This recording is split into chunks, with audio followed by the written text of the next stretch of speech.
کہ آپ لوگ آئیے اور پارٹیسپیٹ کیجیے. آپ نے ابھی دیکھا ہوگا دسمبر میں شروع ہوا ہے یہ سارا ایڈورٹیزمنٹ وغیرہ, تو ابھی تو خیر 1.5 مہینہ ہوا ہے. ان چیزوں میں تو بہت ٹائم لگتا ہے, مگر جتنا پروگریس ہم نے ابھی کر لیا ہے اس کی وجہ یہ کہ گورنمنٹ کا بہت زیادہ اس کے اوپر جو ہے نا بہت زیادہ ایمفیسس ہے, اور پرائم منسٹر صاحب خود اس کو چیئر کرتے ہیں میٹنگ کو ایوری تھرسڈے.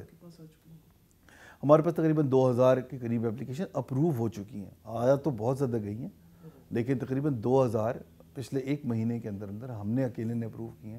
تو ہم شور باقی بینکوں کی بھی ہوں گی اس طرح کا نمبر. رائٹ سر, جو پنجاب اربن پروگرام ہے جو ہم راوی ریور پروجیکٹ کر رہے ہیں, اس کے اندر بھی آپ کی کوئی پارٹیسپیشن؟ جی ہم اس کے اندر فائنینشیل ایڈوائزر ہیں. روڈا جس کو کہتے ہیں, وہ راوی ریور اربن ڈیولپمنٹ اتھارٹی, اس کے ہم فائنینشیل ایڈوائزر ہیں. ہم ان کا بینک ہیں, ہم نے ان کے اکاؤنٹ کھول دیے, اس کے اندر اب فنڈنگ آنی شروع ہو جائے گی. تو we are the main bank there, plus we are also the main bank جو L D S city project کو آگے لے کے چل رہا ہے. تو یہ 2 مین انوینٹریز, ایک تو ایل ڈی ایس سٹی فوراً ہی اویلیبل ہو جائے گا, اینڈ دین اس کے بعد روڈا جو ہے راوی ریور اربن ڈیولپمنٹ جو اتھارٹی جو ہے, وہ جب ٹیک آف کرے گا تو وہ بھی ایک انوینٹری اچھی اویلیبل ہو جائے گی بینکوں کے لیے ٹو پارٹیسپیٹ. اور وہ دونوں میں ہم ابھی سے انوالوڈ ہیں, رائٹ ایٹ دا بگننگ. سر, ایک کامیاب نوجوان پروگرام ہے جی, آپ اس کے بارے میں ہمیں بتائیں کہ کتنے. Before we go to the کامیاب جوان, اگر آپ مجھے اجازت ہے تو میں لو کاسٹ پہ ایک کامنٹ اور کرنا چاہوں گا. جس طرح میں نے آپ سے کہا تھا کہ ایک تو انوینٹری والا پیس ہو گیا, تو پہ تو ہم گورنمنٹ کے ساتھ کام کر رہے ہیں, پرٹیکولرلی پنجاب گورنمنٹ کے ساتھ, اور ہم یہ انوینٹری کا جو پورا ایشو ہے اس کو ٹیکل کرنے کی کوشش کر رہے ہیں. اور انشاءاللہ مجھے بڑی امید ہے اللہ تعالیٰ کی ذات سے کہ اگلے 60 دن میں ہمیں بہت اس میں سگنیفیکنٹ ڈیولپمنٹ نظر آئے گی. دوسرا میں نے آپ سے گزارش کی تھی کہ ہماری ایکسپرٹیز اس میں کمزور ہے, تو ہم نے ابھی اگریمنٹ سائن کیا ہے ود ریئل, ایک یو کے کی فرم ہے جو کہ گورنمنٹ آف یو کے کی یو کے ایڈ, جو پاکستان کو سب سے بڑی ایڈ دینے والی ایجنسی ہے, اور سویڈش گورنمنٹ, ان دونوں کا جوائنٹ وینچر ہے. وہ دنیا میں ایمرجنگ مارکیٹس میں جو لو کاسٹ ہاؤسنگ ہے اس کو پروموٹ کرنے کا ایجنڈا فالو کرتے ہیں. وہ پاکستان میں آپریٹ کر رہے تھے, مگر اب ہمارے ساتھ ان کا الائنس ہوا ہے, پہلا بینک ہم ہے جس میں ہم مل کے ان کے ساتھ جو انفارمل سیکٹر میں لوگ ہیں, فارمل سیکٹر میں جس طرح میں اور آپ ہیں, ہمارے لیے تو لون لینا بہت آسان ہے, جو انفارمل سیکٹر میں لوگ ہیں ان کو لون نہیں ملتا. وہ انفارمل سیکٹر میں ہمارے ساتھ کام کریں گے جہاں پر وہ ہمیں فرسٹ لاس گارنٹی دیں گے کہ ہم ان کو پیسے دے سکیں. تو وہ ہمارے لیے ایک اچھا لرننگ کرو بن جائے گا for this business as well. And if that happens, اگر وہ ہم اس کو انگریزی میں کہتے ہیں وہ کریک کر گئے, تو دین بہت یہ بزنس جو ہے یہ ٹیک آف کر جائے گا بڑا سبسٹینشیل لیول پہ. سر تھوڑی سی جامع سی ڈیٹیل بتائیں, اس ایم او یو جو آپ نے یو کے ایڈ اور سویڈش کمپنی کے ساتھ کیا ہے, اس ایم او یو کے پنجاب بینک کا کردار کیا ہوگا؟ جی, جو آپ نے کہا انفارمل سیکٹر کو فائدہ ہوگا, جی اس کی تھوڑی سی ضرور ٹیوارز بتائیں کہ کیا طریقہ جی ضرور ہوگا کہ میں تنخواہ پہ نہیں ہوں, میں پنجاب بینک سے کس طرح سے استفادہ کر سکتا ہوں. نہیں, بڑا اچھا سوال آپ نے پوچھا ہے, یہ بڑا ضروری سوال ہے. 2 باتیں ہیں اس میں. ایک تو یہ ہے کہ ابھی لو کاسٹ اٹ سیلف کہ گھر کس طرح کا بننا چاہیے, اس کے اندر کیا فیچرز ہونے چاہیے, اس کی پلاننگ کس طرح ہونی چاہیے, وہ سب چیزیں بھی ہمارے پاس لیکنگ ہیں. تو جب یہ لوگ آئیں گے تو وہ ہمیں ایک انٹرنیشنل سٹینڈرڈ کے اوپر اور گرین لیول پہ سسٹینیبل انرجی کے حساب سے ہمیں ایک پروٹوٹائپ دینے کی پوزیشن میں ہوں گے کہ آپ اس طرح کا گھر بنائیں جس میں ساری سسٹینیبلٹی ہوگی, پانی کی, گیس کی, بجلی کی, ان سب چیزوں کی. تو ایک تو پیس وہ ہے جس میں وہ ہمارا, کیونکہ ہمارے لیے بڑا امپورٹنٹ ہوتا ہے کہ گھر جو ہے اٹ سیلف وہ سسٹینیبل ہو. دوسرا جو وہ امپورٹنٹ کام کریں گے وہ یہ کہ ان کی ایک ایکسپرٹیز ہے کہ جو انفارمل سیکٹر میں لوگ ہوتے ہیں, جو خود امپلائڈ ہوتے ہیں یا جن کے پاس نوکری نہیں ہوتی پرماننٹ, ان کی جو انکم ہوتی ہے وہ ڈیلی ویجز پہ ہوتی ہے, وہ لوگ جو ہیں ان کو کس طرح اسیس کرنا ہے ان کی ایبلٹی کو, اور ان کو کس طرح ہم پروموٹ کر سکتے ہیں کہ ان کے اپنے گھر بنے, جو اصل نیڈی لوگ ہیں. اس سیکٹر میں ان کی ایکسپرٹیز ہیں, وہ اس سیکٹر میں جا کے ایویلیویٹ کریں گے. وہ جو لوگ ہیں وہ آئیں گے بینک آف پنجاب کے پاس, اپنا اپلیکیشن جمع کرائیں گے, بتائیں گے کہ یہ پروجیکٹ ہے جس کے لیے وہ پیسے چاہتے ہیں, and then we will be in a position to refer it to real. Real ہمیں اسیسمنٹ کر کے بتائے گا کہ ہاں یہ ایکسیپٹیبل ہے ان کے لیے رسک, اگر وہ رسک ایکسیپٹیبل ان کے لیے ہوگا تو ہم ان کو پیسے دینے کی پوزیشن میں ہوں گے. اگر ہم ان کو سادہ لفظوں میں کہیں تو آپ عمران خان وزیر اعظم پاکستان کا وہ خواب پورا کرنے جا رہی ہیں جو انہوں نے ایک اعلان کیا ہے کہ ہم غریبوں کو گھر دیں گے. تو ایم آئی رائٹ؟ جی بالکل درست فرما رہے ہیں آپ. اور میں آپ کو بتاؤں ہماری اتنی بڑی پاپولیشن جو ہے وہ بلو پاورٹی لائن ہے کہ جب تک کہ ہم اس سیکٹر کو کریک نہیں کریں گے ایز اے بینک تب تک ہماری گروتھ جو ہے نا وہ ہیمپرڈ ہی رہے گی. ہماری جو ٹارگٹ مارکیٹ ہے نا وہ بہت چھوٹی رہے گی. اب ہمیں جو ہے نا وہ ذرا تھوڑا سا آگے بڑھنا ہے اور ہمیں ذرا ایک لانگ ٹرم ویو لے کے اس پرٹیکولر سیگمنٹ کے اندر جو ہے نا وہ ہمیں اب ان کو لفٹ کرنے کی ضرورت ہے اس پاورٹی سے اور آگے لانے کی ضرورت ہے کیونکہ اس میں بینکوں کا اپنا سروائیول اور گروتھ بھی شامل ہے. تھوڑی سی کامیاب نوجوان پروگرام کی ضرور. کامیاب جوان پروگرام میں اب تک آپ کی اچیومنٹس کیا ہیں؟ جی کامیاب جوان میں جی ماشاءاللہ سے اس وقت فیز 1 میں جس طرح آپ کو پتہ ہے آپ بھی وہاں تھے سیالکوٹ میں تھے وہاں ہمیں ٹرافی ملی ہے. تو فیز 1 میں ہم لوگوں نے نمبر 1 تھے ہم even the number 1 bank. Phase 2 کے اندر بھی ہم نمبر 1 ہیں جو 30 دسمبر کے نمبر آئے 31 دسمبر کے اس میں دوبارہ we are the number 1 bank in terms of total loan disbursement. تو ابھی تقریباً کوئی 3 ارب روپے کے قریب لون ڈسبرس ہوئے ہیں اس کے اندر اور اس میں سے کوئی 1.5 بلین جو ہے وہ بینک آف پنجاب اکیلا ہے جس نے پارٹیسپیٹ کیا.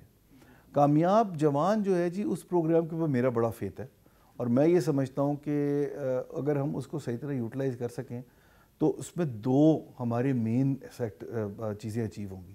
ایک تو وہ سیکٹر جو نان کنونشنل سیکٹر ہیں جہاں پر آپ کو بینکس بڑے ایکٹیو نظر نہیں آتے یعنی کہ ایس ایم ای سیکٹر اور ایگریکلچر سیکٹر. اور ایس ایم ای جب میں کہتا ہوں تو میں اس میں ٹیکنالوجی بھی شامل کر لیتا ہوں کیونکہ ٹیکنالوجی کے بزنسز ابھی چھوٹے ہی ہیں تو اسی میں فال کرتے ہیں. تو ایک تو وہ جو سیکٹر ہے ان کو ایک سپورٹ کی اور ہیلپ کی ضرورت ہے اور کامیاب جوان کے اندر آپ کو وہ دونوں سیکٹر میں بہت اچھی ڈیولپمنٹ نظر آئے گی. دوسری جو امپورٹنٹ بات ہے وہ یہ کہ ہماری تقریباً 45% جو پاپولیشن ہے وہ اس ایج بریکٹ میں فال کرتی ہے جس میں کامیاب جوان پروگرام ہے. ان کے لیے روزگار پرووائڈ کرنا بہت ضروری ہے. بلکہ اس موقع پہ میں آپ کو ایک اور اسکیم کے بارے میں بتا دوں وچ از پنجاب روزگار اسکیم جو ریپلیکا ہے ان مینی ویز آف کامیاب جوان پروگرام جس میں ہم واحد ایجنسی ہیں بینک ہیں جو اس کو ایگزیکیوٹ کر رہے ہیں اور اس میں بھی سملر آبجیکٹیو ہے کہ ہم ان لوگوں کو ہیلپ کر سکیں جو ابھی ینگر کراؤڈ ہے اور ابھی ایمرج کر رہا ہے اور ان کو نوکریوں کی ضرورت ہے. اور جو اس پہ تیسری سب سے امپورٹنٹ چیز ہے نا جو میرے دل کے بڑا قریب ہے وہ یہ کہ ہم اس پہ انٹرپرینیورز بنا رہے ہیں. ہم اس کے اندر لوگوں کو ایک انٹرپرینیورشپ ہونے کی کرنے کی ایک صلاحیت دے رہے ہیں جو بڑی ضروری چیز ہے ایک ملک کی ترقی کے لیے. سو دیر فور یہ 3 چیزیں جو ہیں یہ بڑی امپورٹنٹ ہیں. ہم نے اس میں کیا ہے کہ ہم لوگوں نے اس میں فار ایگزامپل ٹیویٹا ہے پنجاب ٹیویٹا ہے اس کے ساتھ سائن کیا ہے اخوت کے ساتھ سائن کیا ہے. ہم نے اس میں اینگرو کے ساتھ اگریمنٹ سائن کیا ہے جہاں پر ہم اب ٹیویٹا کے ساتھ یا اخوت کے ساتھ نہیں کیا ہے کہ جو ایسے ان کے بورور ہیں اخوت کے جو 5 لاکھ سے اوپر اب چاہتے ہیں ان کے بزنس سکسیس کر لیا ہے وہ ہمارے پاس آئیں گے اور ہم ان کو کامیاب جوان کے اندر پیسے دیں گے اور پنجاب روزگار میں پیسے دیں گے. ٹیویٹا میں وہ بچے ہیں جو ابھی اسکل لے کے گریجویٹ کیا ہے اور وہ اپنا کام شروع کرنا چاہتے ہیں وہ ہمارے پاس آئیں گے ہم ان کو پیسے دیں گے. اس طرح ہی ہم نے اینگرو کے ساتھ اینگرو فرٹیلائزر کے اینگرو فوڈز کے ساتھ جو فریز لینڈ کمپینا ہے اس کے ساتھ ہم نے اگریمنٹ سائن کیا ہے جہاں پر ان کے جو گوالے ہیں ہم ان کو پیسے دیں گے تاکہ وہ اور اپنے جانور لے سکیں اور شیڈز بنا سکیں جو بڑی اور سٹوریج بنا سکیں جو بڑی ضروری چیز ہے ایگریکلچر سیکٹر کی گروتھ کے لیے. اس طرح ہی ہم نے اگریمنٹ سائن کیا ہے ود ادر ایجنسیز نیسلے کے ساتھ سائن کیا ہے حلیب کے ساتھ سائن کیا ہے. ہم ابھی ٹریکٹرز دے رہے ہیں اس کے اندر ملت کے ساتھ. تو ہم نے یہ بہت سارے ڈفرینٹ ادارے جو ہیں ان کے ساتھ یہ اگریمنٹس ابھی سائن کیے ہیں اور ہم نے ابھی 6 MFIs جو ہیں ان کے ساتھ بھی مائکرو فائنینس انسٹیٹیوشنس کے ساتھ بھی سائن کیا ہے جو اس طرح اخوت کی طرح ہمیں ریفرلز پیش دیں گے کہ جہاں پر ہم وہ کیسز جو ہیں وہ آگے ریفر کر سکیں. سر یہاں پہ 2 سوال میرے جنریٹ ہو گئے. آپ ماشاءاللہ بڑی جس طرح آپ نے بتایا بڑی اگریسو لوننگ کر رہے ہیں اور اٹس گڈ سائن. پہلا یہ کیا ریٹ آف مارک اپ آپ اخوت کی طرح بڑا نامینل سا رکھیں گے؟ جی اس میں تو ان فیسلٹیز میں تو گورنمنٹ نے سبسیڈائز کیا ہوا ہے نا. تو ہمارے اگریسو ہونے کی دو وجہ ہے. ایک تو یہ ہے کہ جی ریٹ آف مارک اپ دو وجہ ہے. ایک تو ریٹ آف مارک اپ ہے کیونکہ اس کے اندر تقریباً 3 سے 5% ریٹ آف مارک اپ ہے کامیاب جوان میں. تو جب 3 سے 5% پہ آپ لینڈ کرتے ہیں نا تو لوگوں کی کیپیسٹی ٹو ریٹرن بہتر ہو جاتی ہے, تو وہ رسک پروفائل بہتر ہو جاتا ہے. Therefore it make sense for us to go aggressive there. دوسرا یہ کہ اس کے اندر فرسٹ لاس جو ہے نا وہ 40% تک گورنمنٹ نے گارنٹی کیا ہوا ہے. تو اگر پورٹ فولیو بیسس کے اوپر میرا 40% لاس ہو بھی جاتا ہے تو میں گورنمنٹ سے ریکور کر لوں گا. اس لیے میرے لیے وہاں ایگریسو جانا جو ہے نا that makes lot of sense. یہی سیم چیز لو کاسٹ ہاؤسنگ میں کہ وہاں گھر تو میرے پاس کولیٹرل تو موجود ہے لیکن جو ابیلٹی اس آدمی کی وہ مجھے 5% تک اور 7% تک الاؤ کیا ہوا ہے گورنمنٹ کے اندر. تو کیونکہ وہ اتنا کم ہے کہ وہ اس کا اتنا ہی اماؤنٹ آتا ہے جتنا کہ وہ رینٹ پے کرتا. Therefore it makes lot of sense for him to get the house and get the loan from us. اور وہ اس کی کیپیسٹی ٹو پے اچھی ہو جاتی ہے. بالکل صحیح. سر آئی ٹی سیکٹر کے لیے آپ نے کوئی اسپیشل؟ جی آئی ٹی سیکٹر کے اندر جس طرح میں نے کہا آپ کو کامیاب جوان کے اندر ہم لوگ کافی ایکٹیولی کام کر رہے ہیں, لیکن اس کے اندر بھی ہماری ابھی منسٹری آف فیڈرل گورنمنٹ کے 3-4 اداروں سے بات ہو رہی ہے, جہاں پر منسٹری آف آئی ٹی کے ساتھ بات ہو رہی ہے, جہاں پر ہم جو بچے ہمارے آئی ٹی سیکٹر کے اندر کام کرنا چاہتے ہیں ان کو ہم دیکھیں گے کہ کس طرح ہم کامیاب جوان پروگرام میں ان کو کم از کم کلین لون کی حد تک ضرور کچھ نہ کچھ اکوموڈیٹ کر لیں. اور یہ بھی ہم کوشش کر رہے ہیں کہ ہم اپنی طرف سے کوئی ضرور ایسی چیز لے کے آئیں ان دا نیکسٹ 5 to 6 months کہ وہ ان کے پرابلمس کو ایڈریس کر سکے جو آج وہ فیس کرتا ہے آئی ٹی سیکٹر. اس طرح ministry of science and technology کے ساتھ بات کر رہے ہیں, ان کے کچھ پروجیکٹس ہیں ان کو فنڈ کرنے کے لیے. اور ایک پروجیکٹ اور بہت میرے دل کے قریب ہے, وہ ہے منسٹری آف میری ٹائم افیئرز میں. ہم لوگوں نے ابھی ان کے ساتھ ایک ایم او یو سائن کی ہے جہاں پر جو ماہی گیر ہیں سندھ میں یعنی کراچی میں اور بلوچستان میں, ہم بینک آف پنجاب ان کو لون دے گا کہ وہ اپنی بوٹس نہیں لے سکیں یا اپنی بوٹس کو اپ گریڈ کر سکیں. تو اس کا ریٹ آف مارک اپ یہی 3% سے 5%.